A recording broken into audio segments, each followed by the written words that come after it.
கார்த்திகை தீபம் சீரியல்ல இன்னைக்கு என்ன நடக்க போகுதுன்னு பார்க்கலாம். வாங்க வீடியோக்குள்ள போலாம். சாமுண்டீஸ்வரி ரேவதியை கூப்பிடுறாங்க. ரேவதியும் என்னமான்னு வந்து கேட்குறாங்க. ஏன் ரூமுக்குள்ள போய் உட்காந்துட்டேன், நான் சொல்லும்போது ஏன் பேசாம போனேன்னு கேட்குறாங்க. அம்மா எனக்கு இப்போ கல்யாணம் வேண்டாங்கிறாங்க.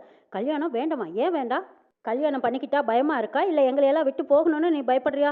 கல்யாணம் வேண்டான்னு சொல்றதுக்கு ஏதாவது ஒரு காரணம் இருக்கணும்ல. என்ன காரணம்னு கேட்குறாங்க சாமுண்டீஸ்வரி. கல்யாணமே பண்ணினாலும் நீ இங்கே தான் இருக்க போற, அதுவும் உனக்கு ரோஹிணி மாதிரியே வீட்டோட இருக்கிற மாப்பிள்ளையை தான் நான் கல்யாணம் பண்ணி வைக்க போறேங்கிறாங்க. நம்ம மயில் மாப்பிள்ளை மாதிரியே சொல் பேச்சு கேட்குற மாதிரியே அடக்க ஒடுக்கமா நம்ம வீட்லயே இருக்கிற மாதிரி டிஸ்பிளேவான மாப்பிள்ளையை நான் கட்டி வைக்க போறேங்கிறாங்க. ஐயோ, எனக்கு போட்டியா இன்னொருத்த வரப்போறானா? இவ்வளவு நாள் அடங்கி ஒடுங்கி இதே வீட்டில் நம்ம ஸ்கோர் பண்ணி வச்சிருக்கோம். இங்க அடிமைகள் எல்லாரும் கூடிக்கிட்டே போறாங்களே. எனக்கு எதிராக ஒரு மாப்பிள்ளை வந்தா அது சரியா இருக்காதே. என்ன பண்ணலாம்னு யோசிக்கிறாங்க மயில். என்னை விட சிறந்த மாப்பிள்ளைய பேர் வாங்கிடக்கூடாது அப்படின்னு பேசிட்டு இருக்காங்க. இதை ராஜா கேட்டுறாங்க. மாப்பிள்ளை, நீங்க மைண்ட் வாய்ஸ்ல பேசுறதா நினைச்சு வாய் விட்டு பேசிட்டு இருக்கீங்க. நான் கேட்டதுனால பரவாயில்ல, இங்க இருக்கிற யாராவது கேட்டாங்கன்னா ரொம்ப அசிங்கமா போயிடும். கொஞ்சம் நேரம் வாயா இப்படி பொத்திக்கிட்டு இருங்கிறாங்க. ஐயோ மாமா, அவ்வளவு சத்தமாவா பேசிட்டேங்கிறாங்க. ஆமா மாப்பிள்ளை, கொஞ்சம் அடக்கி வாசிங்கிறாங்க. ரேவதி, நான் கேட்டதுக்கு இன்னும் பதில் சொல்லலேன்னு கேட்குறாங்க சாமுண்டீஸ்வரி. அம்மா, இன்னும் கொஞ்ச நாள் போய் கல்யாணம் பண்ணிக்கிறேங்கிறாங்க. இன்னும் கொஞ்ச நாள் போனாலும் கல்யாணம் பண்ணித்தான் அது இப்பவே செஞ்சுக்கிட்டா ஒன்றும் தப்பு இல்லைங்கிறாங்க சாமுண்டீஸ்வரி. ரேவதி, உனக்கு கல்யாண யோகம் வந்துட்டுதுன்னு ஜோசியரம்மா சொல்லிட்டு போறாங்க. அது அப்போ பண்ண என்ன, இப்போ பண்ண என்ன, நீ கல்யாணம் பண்ணிக்கிட்டா தான் நம்ம குடும்பத்துக்கும் நல்லதுன்னு சொன்னதுனால கல்யாணம் நீ பண்ணிக்கிறதா நல்லதுங்கிறாங்க சவுந்தரா. இல்லை சித்தி, என் மைண்டில் கல்யாணம் ஐடியாவே இல்லை. நான் கல்யாணம் பண்ணிக்க தோணும் போது நான் சொல்கிறேன், அப்போ பண்ணிக்கிறேன், இப்போ வேண்டாங்கிறாங்க. ரேவதி, என்ன எதிர்த்து பேசிட்டு இருக்கிறேங்கிறாங்க சாமுண்டீஸ்வரி. சித்தியை எதிர்த்து பேசிக்கிட்டு இருக்க. கல்யாணம் பண்ணிக்கணும்னு தோணுறது உனக்கு தோணணுங்கிற முக்கியம் கிடையாது, எனக்கு தோணிடுச்சு. நீ கண்டிப்பாக கல்யாணம் பண்ணிக்கிட்டா வேணும். உனக்கு கல்யாணம் பண்ணணும்னு நான் முடிவெடுத்துட்டேன். அதில் எந்த மாற்றமும் கிடையாது. சந்திரா, தெரிஞ்ச புரோக்கரை எல்லாம் வர சொல்லி இவளுக்கு நான் மாப்பிள்ளை பார்க்கணுங்கிறாங்க. சந்திராவும் சரிங்காங்கிறாங்க. ரேவதி கோவமாக போய் உட்காந்துருக்காங்க. அங்கே கார்த்தி போகிறாங்க. என்ன என் மேலே எதுக்கு எரிஞ்சு வளர? உங்கள் அம்மா மேலே இருக்கிற கோபத்தை என் மேலே காட்டுறியா? ஆமாம், எதுக்கு இப்போ நீ கல்யாணம் வேண்டான்னு சொல்கிற? யாரையாவது லவ் பண்ணுறியா? அதான் கல்யாணம் வேண்டான்னு சொல்கிறியாங்கிறாங்க. நான் யாரையும் லவ் பண்ணலைங்கிறாங்க. அப்புறம் ஏன் கல்யாணம் வேண்டான்னு சொல்கிறேன்? காரணமெல்லாம் எனக்கு சொல்ல தெரியாது. ஆனால் இப்போ எனக்கு கல்யாணம் வேண்டாம் அவ்வளவுதான்ங்கிறாங்க ரேவதி. ஏதாவது ஒரு காரணத்தை சொன்னா தானே கல்யாணம் வேண்டாங்கிறதுக்கான காரணம் தெரியும். காரணம் தெரிஞ்சால் மட்டும்தானே கல்யாணம் வேண்டாமா வேணுமாங்கிறது முடிவு பண்ண முடியுங்கிறாங்க கார்த்தி. காரணத்தை சொல்லணுங்கிற அவசியமே கிடையாது. எனக்கு இப்போ வரைக்கும் கல்யாணம் வேண்டாம்னா வேண்டாதாங்கிறாங்க ரேவதி. காரணம் காரியம் இதெல்லாம் பார்த்து தானே கல்யாணம் பண்ண முடியுங்கிறாங்க. எனக்கு அதெல்லாம் பிடிக்கல. கல்யாணமே வேண்டான்னு பிடிக்காத போது அந்த கல்யாணத்தை எப்படி பண்ணிக்கிறதுங்கிறாங்க. ஜோசிக்காரம்மா உனக்கு கல்யாணம் பண்ணாதான் குடும்பத்துக்கு நல்லதுன்னு சொல்லிட்டாங்க. அதனால உங்க அம்மாவும் உனக்கு கல்யாணம் பண்ணணும்னு முடிவு பண்ணிட்டாங்க. கல்யாணம் பண்ணிக்கிறதுல உனக்கே விருப்பம் இல்லாம போச்சு, நீ செஞ்சுக்க வேண்டியதானே. இதெல்லாம் என்னோட பர்சனல் விஷயம். இதுல எல்லாம் தலையிடுறதுக்கு நீ யாரு? எங்க அம்மா ஏதோ உனக்குன்னு சில உரிமைகள் கொடுத்துருக்கலாம். நீ எங்க வீட்டுக்கு ஏதோ சில விஷயங்கள் நல்லது பண்ணிருக்க. எங்க அம்மாவை ஒரு தடவை நீ ஆபத்துல இருந்து காப்பாத்திருக்க. அதுக்காக என் குடும்பத்திலையும் என் பர்சனல் விஷயத்திலையும் நீ எப்படி தலையிடலாம்? நீ யாரு? ஏதோ போனா போவதே கஷ்டப்படுறேன்னு உங்க அம்மாவுக்கு ஒரு புடவை எடுத்து கொடுத்த. அதை நீ அட்வான்டேஜா எடுத்துக்கிட்டு நீ என் விஷயத்துல தலையிடுவியா? இதுக்காக நீ எனக்கு வந்து அட்வைஸ் பண்ணுவியா? இனிமே நான் உனக்கு ஹெல்ப் பண்ண வேண்டாம். முதல்ல நீ என் விஷயத்துல தலையிடாத. முதல்ல இங்க இருந்து வெளியில போங்கிறாங்க. சரி, அக்கா ரொம்ப கோவமா இருக்காங்க. ஏதாவது எடுத்து அடிச்சாலும் அடிச்சிடுவாங்க. வா இங்க இருந்து போயிடலான்னு சுவாதி கூப்பிடுறாங்க. அப்படியா? ஏதாவது எடுத்து அடிச்சிடுவாங்களா? இங்க அடிக்கட்டும் பாக்குறேங்கிறாங்க. சரி, இப்போ உங்க அம்மா மேல இருக்கிற கோவத்தை என் மேல கட்டுறீங்க. சரி பரவாயில்லைங்கிறாங்க. இங்க பாரு, எனக்கு கோவம் அதிகமாக வந்துட்டு இருக்கு. மரியாதையா நீங்க இருந்து வெளியில போயிரு. கெட் லாஸ்ட் அப்படின்னு சத்தம் போடுறாங்க.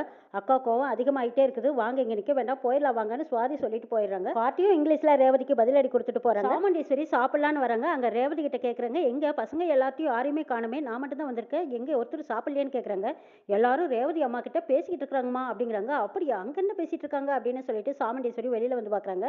அப்ப சுவாதி, ரோஹிணி இவங்க எல்லாருமா சேர்ந்துக்கிட்டு ரேவதி கிட்ட சாப்பிடவான்னு கூப்பிடுறாங்க. எனக்கு சாப்பாடு வேண்டாம், ஒண்ணும் வேண்டாம்னு கோவமா நிக்கிறாங்க. அக்கா, சாப்பாடு வேண்டான்னு சொன்னா எல்லாம் சரியா போயிடுமா? வாக்கான்னு கூப்பிடுறாங்க. எனக்கு பசி இல்ல, சாப்பாடு வேண்டான்னு கோவமா சொல்றாங்க. இதை பார்த்துக்கிட்டு இருந்த சாமுண்டீஸ்வரி சொல்றாங்க, கோபத்தை மனுஷங்க மேலதான் காட்டணும், சாப்பாட்டு மேல காட்டக்கூடாது. ரேவதிக்கு இப்ப மூடு சரியில்லை, அது அம்மாவால புரிஞ்சுக்க முடியுது. நம்மளுக்கு கோவம் வரும், யார் மேலேயாவது அதை காட்டுவோம்.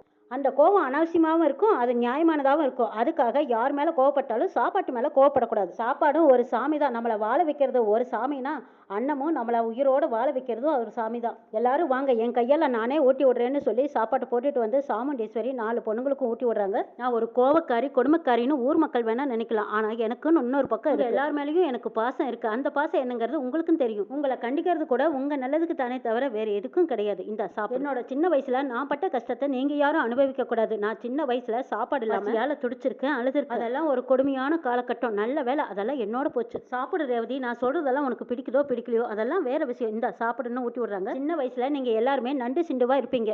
உங்க எல்லாத்தையும் மொட்டை மாடியில உட்கார வச்சு நிலாவை கட்டி நான் சோறு விட்டு சிரிப்பும் விளையாட்டுமா அப்படி சாப்பிடுவீங்க. அப்படியே நான் பார்த்து மனசு பூரிச்சு போயிடுவேன் தெரியுமா. அதெல்லாம் என் வாழ்க்கையில ரொம்ப சந்தோஷமான நாள். அதெல்லாம் உங்களுக்கு நினைவு இருக்காங்கிறாங்க. ஆமாம்மா, எனக்கு நினைவு இருக்குங்கிறாங்க. அதெல்லாம் எங்களால் எப்பவுமே மறக்க முடியாதுமா. இப்போ நினைச்சாலும் ரொம்ப ஹாப்பியா இருக்குதுங்கிறாங்க சுவாதி. ரேவதி. அதெல்லாம் இப்போ நினைச்சாலும் எனக்கு சந்தோஷமா தான் இருக்கும் கண்ணுங்களா. ஆனாலும் அம்மாவோட கம்பீரம், வீரம், தைரியம் இது எல்லாமே ஊருக்குள்ள. அதெல்லாமே வெளியே இருக்கிற விஷயங்கள். அதுலெல்லாம் எனக்கு சந்தோஷமே கிடையாது. நீங்க எல்லாம் என்ன அம்மான்னு கூப்பிடுறதுல இருக்கிற சந்தோஷம் வேற எதுலையுமே எனக்கு கிடையாது. நீங்க வந்து அம்மான்னு கூப்பிடும்போது எனக்கு எவ்வளவு சந்தோஷமா இருக்குன்னு தெரியுமா? நீங்க எல்லாரும் சந்தோஷமா ஆரோக்கியமா கல்யாணம் பண்ணிக்கிட்டு புள்ள குட்டிகளோட ஏன் முன்னாடி ஓடி ஆடி சந்தோஷமா இருக்கணும். அதை நான் மனங்குளிர பார்க்கணும். அதுக்கப்புறம் என்ன இருக்கு சொல்லுங்க பார்க்கலாம். எனக்கு ரேவதி, நான் உன்னை கல்யாணம் பண்ணிக்கோன்னு திடீர்னு சொன்னது உனக்கு சாக்காதான் இருக்கும். ஆனா எப்ப இருந்தாலும் கல்யாணம் பண்ணித்தானமா ஆகணும். உனக்கு கல்யாணம் பண்ணி பார்க்கணுங்கிறதுல என் ஆசையில ஏதாவது தப்பு இருக்கா சொல்லுமான்னு கேக்குறாங்க சாமுண்டீஸ்வரி. அம்மா, உங்க ஆசையில எந்த தப்புமே இல்லையம்மா. ஆனா கல்யாணம் பண்ணிக்கிறதுக்கான மனநிலைமை எனக்கு வரலமா. இப்ப என்ன அவசரம்னு தோணுது. இன்னும் கொஞ்ச நாள் இப்படியே இருக்கலாமேன்னு தோணுது. எனக்கு கல்யாணமே வேண்டான்னு சொல்லல, ஆனா இப்ப வேண்டான்னு தோணுது. என் மனசுக்கு அப்படித்தாமா தோணுது. சரி, இப்ப என் மனசுல உள்ளதை நான் சொன்னேன், நீ உன்னோட ஆசையை சொன்னேன். நைட்டு பூரா நல்லா யோசி. நீ இன்னும் கொஞ்சம் டைம் எடுத்துக்கோ. அம்மா சொன்னதையும் உன்னோட ஃபியூச்சரையும் நீ நிதானமா யோசிச்சுட்டு அப்புறமா நீ என்கிட்ட சொல்லு. ஒன்றும் அவசரம் இல்லை. நல்லா வெடிகிற வரைக்கும் யோசிச்சுட்டு வெடிஞ்சதுக்கு அப்புறமா அம்மா கிட்ட நீ வந்து உன் முடிவை சொல்லுங்கிறாங்க. சரிங்கிறாங்க ரேவதி. சரி, ரேவதி தனியா உட்காந்து அவன் நல்லா ரிலாக்ஸா யோசிச்சுட்டு இருக்கட்டும். வாங்க நம்ம போலான்னு சொல்லி சாமுண்டீஸ்வரி அவங்க 3 பேர்த்தையும் கூட்டிட்டு போறாங்க. ரேவதி தனியா உட்காந்து யோசிக்கிறாங்க.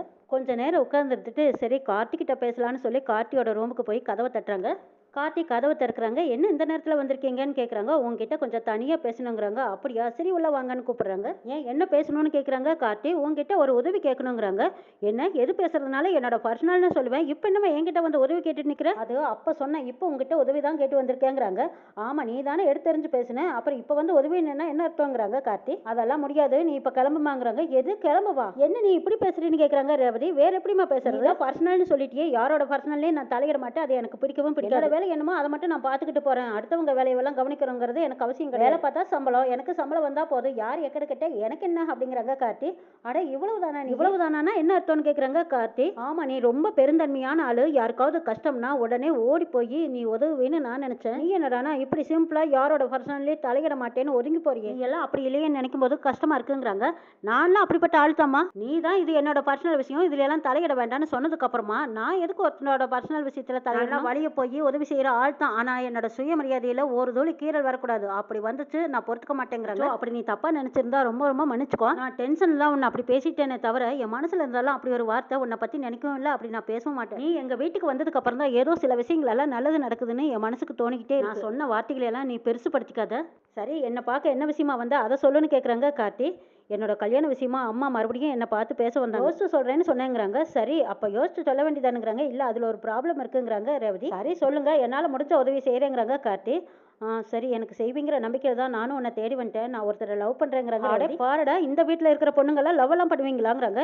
நீ கிண்டல் எல்லாம் பண்ண வேண்டாம். நான் சொல்றத கொஞ்சம் என்ன விஷயமா சொல்ல வந்தேன்னு கேளு. சரி, நீ ஒருத்தரை லவ் பண்ற, இதெல்லாம் வழக்கமா நடக்கிற விஷயம் தானே, இதுல என்ன பிரச்சனைன்னு கேட்குறாங்க கார்த்தி. உனக்கு தான் இந்த வீட்டை பத்தியும் எங்க அம்மாவை பத்தியும் தெரியுமில்லங்கிறாங்க. ஆமா, இந்த வீட்டை பத்தியும் உங்க அம்மாவை பத்தியும் தெரியும். ஆனா உன்னோட லவ்வர் பத்தி தெரியாதுங்கிறாங்க கார்த்தி. நான் லவ் பண்ற ஒரு பேரு மகேஷ், பிஎஸ்சி தான் படிச்சிருக்காரு. பக்கத்து ஊர்ல தான். அவருக்கு கொஞ்சம் நிலம் இருக்கு, அதுல தான் விவசாயம் பண்றாரு. அவருக்கு பெருசா பேக்ரவுண்ட் எல்லாம் எதுவும் கிடையாது. இது எப்படி அம்மா கிட்ட சொல்றது, ஹேண்டில் பண்றதுன்னு எனக்கு ஒண்ணுமே தெரியல. இதை எப்படி அம்மா கிட்ட சொல்றதுன்னு எனக்கு ஒண்ணுமே புரியல. தலையே சுத்துதுங்கிறாங்க ரேவதி. சரி, இதுல நான் என்ன ஹெல்ப் பண்ணிட்டுன்னு கேக்குறாங்க கார்த்தி.